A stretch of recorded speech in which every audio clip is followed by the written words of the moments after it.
Hello guys, good evening. So, share na ko sa inyo that Ballfish na siya virtual background. So, sa una, ani lang siya. Okay, here. Yeah, tanawa kong background. So, kailangan ni mo tarp para anindot mo ang likod. So, karon as you can see, wala dyan na siya natarong, wala siya na-arrange. Tungod kay, nagamit kong virtual background. So, yeah, click lang mo siyang marag na kani siya virtual BG sa taas. Click mo na and then, ito ka diri sa classroom. Mamili lang ka, Blue Ocean, Dream Sky, Sky City, Greenfield, Classroom. So, yeah. Example, yeah, the classroom ka na.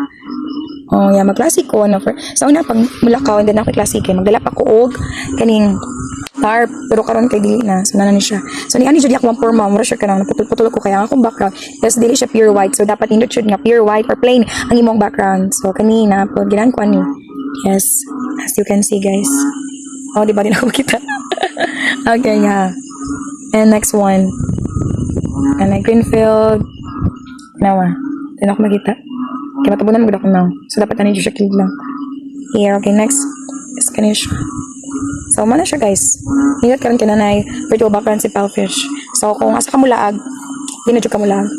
And then, kung pwede po ka di ka mag-virtual background. Kung pagkapuhin, namudo ka, masandig na ko. So, mag-virtual background ako. Ano, so, masandig na ko. So, di na siya maklaro. Kaya, sa mga lang to. Salamat. Muna na ko klase. Thank you. Bye-bye.